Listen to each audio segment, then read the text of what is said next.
안녕하세요. 젠틀길입니다. 제가 굉장히 오랜만에 영상을 찍게 됐네요. 한 달, 두 달 정도 지난 것 같은데 본업에 좀 바쁜 일이 있어가지고 이것저것 집중하다 보니까 영상 찍을 여유가 없어서 차일피일 미루다가 이제서야 찍게 됐습니다. 사실 어제도 영상을 한번 찍었는데 편집을 하다 보니까 너무 마음에 안 들더라고요. 그래서 다시 촬영을 하고 있습니다. 제가 운동도 지속적으로 하고 있으니까 그거에 대한 내용들도 지속적으로 업데이트 하도록 하겠습니다. 오늘 공유드릴 내용은 아토피언의 체중 관리에 대한 이야기예요. 아토피언 분들은 체중 관리가 굉장히 중요한 부분 중에 하나이거든요. 아토피의 컨디션을 유지하는데 체력이 굉장히 중요한 부분을 차지하기도 하기 때문에 체중 관리는 필수이고요. 여러 가지들을 말씀을 드리게 될 텐데 우선은 체중 관리를 통해서 체력을 증진시키는 것도 굉장히 중요한 부분입니다. 아토피원 분들은 감각에 굉장히 민감하고요. 그런 민감한 감각들이 굉장히 많은 체력을 소모하게 만들거든요. 저도 아토피 컨디션이 좋지 않을 때는 거의 체력이 반으로 뚝 떨어지는 것처럼 느끼게 될 정도로 굉장히 심합니다. 피로감이 많아지고요. 민감해서 짜증이 나서도 있겠지만 그냥 누워서 아무것도 하고 싶지 않은 상황들이 많이들 발생을 합니다. 삶의 질이 높은 삶을 살아가기 위해서라도 체중 관리, 체력 관리가 꼭 필요합니다.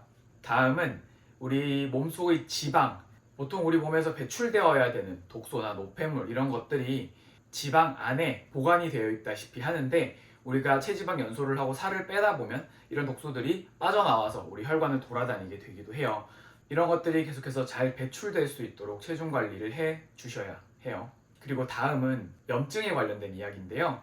체지방의 양이 많아지고 우리 몸에 노폐물이나 우리 몸에 좋지 않은 것들이 쌓이다 보면 이 염증이 굉장히 점점 심해지게 됩니다. 사실 염증이라고 하는 게 여러 우리 몸 어디에서나 나타날 수도 있고 그 어디에서 나타나도 통증과 함께 발열이 나기도 하고요. 여러 가지 안 좋은 영향들을 끼치기 때문에 염증은 최대한 피해 주셔야 해요. 아토피가 일종의 알러지 반응, 비염이나 천식과 같은 것들과 같이 오고 비슷한 메커니즘으로 돌아가는 거기 때문에 이 염증을 줄여주는 것만으로도 아토피를 조금은 개선할 수 있기 때문에 체중 조절은 꼭 필요합니다. 다음은 간 건강이에요. 우리 몸 안에서 불필요한 것들, 나쁜 것들을 해독해주고 배출해주고 하는 역할들을 간이 하고 있는데 아토피원 분들은 아무래도 간이 지속적으로 일을 하게 되어 있어요. 그런데 탄수화물을 많이 섭취하거나 알코올을 많이 섭취하거나 해서 지방간이 있거나 간에 병변이 있으신 분들은 아무래도 제 기능을 하지 못하게 될 테고 기존에 아토피가 있으신 분들 같은 경우에는 상황이 더 악화될 수밖에 없겠죠. 그 다음은 순환과 대사 능력의 저하예요. 아까 체중 조절을 해야 된다라는 이야기를 하면서 순환에 대한 이야기, 배출에 대한 이야기들을 했는데 우리가 일상생활을 하면서 붓기가 심하다거나 혈액순환이 잘 되지 않아서 손과 발이 차거나 하신 그런 분들 같은 경우에는 순환이 잘 되지 않는다는 뜻이잖아요. 그런 분들 같은 경우에는 림프 순환이 잘 되지 않는 경우들도 많습니다. 림프가 순환이 되면서 우리 몸에 불필요한 노폐물들이나 염증 같은 것들을 배출해내주는 역할을 하는데 그 역할이 제대로 이루어지지 않다 보면 아무래도 우리의 건강 또는 피부 상태, 아토피의 컨디션 이런 것들은 점점 더 나빠질 수밖에 없습니다. 그렇기 때문에 혈액순환과 림프순환에 포커스를 맞춰서 체중 관리라든지 운동 같은 것들을 병행해 주시면 굉장히 좋습니다. 그 다음 다섯 번째는 내분비계와 관련된 이야기예요. 호르몬이나 신경전달 물질들처럼 우리 몸에서 만들어져서 많은 일들을 하는 이런 물질들 같은 경우에는 제때 분비가 되어서 제 역할을 해 주어야지만 우리 몸이 정상적으로 대사 활동을 하게 되는데 그런 것들이 이루어지지 않을 때 대표적인 예가 인슐린이 있겠네요. 인슐린이 제대로 분비가 되지 않고 또는 제 역할을 하지 못하고 제때 분비가 되지 않아서 심한 경우에는 당뇨가 와서 좀 합병증이 온다거나 이런 경우들이 발생을 할 수 있는데 아무래도 이런 경우에는 우리 몸이 면역적으로도 제대로 역할을 하지 못해서 더 컨디션이 안 좋아지는 경우가 많습니다. 내분비계를 신경을 쓰면서 체중 조절을 해 주셔야 합니다.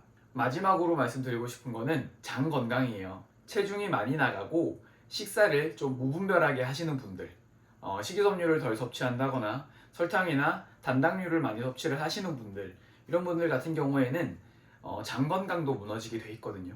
그런데 우리가 가지고 있는 면역의 굉장히 많은 부분, 상당 부분이 우리 장에서 시작이 됩니다.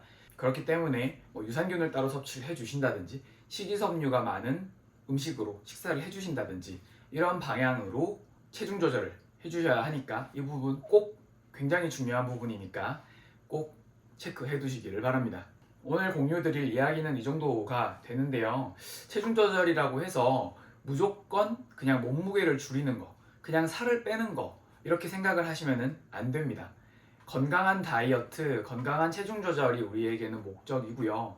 근육을 만들 수 있다면 근육을 만들고 체지방을 줄이는 방향으로 진행이 되어야 하고, 그러기 위해서는 식단이 굉장히 중요해요. 방금도 말씀드렸지만 단당류라든지 설탕, 밀가루 이런 것들 절대 피하시고 식이섬유가 많은 식단 또는 단백질 위주의 식단 이런 것들을 식사를 해주시면 좋겠습니다. 체중 조절에 관련된 이야기는 이걸로 마무리 짓고요. 다음 영상은 가려움증 케어에 대한 이야기를 한번 나눠보도록 하겠습니다. 그럼 다음 영상에서 뵙겠습니다. 감사합니다.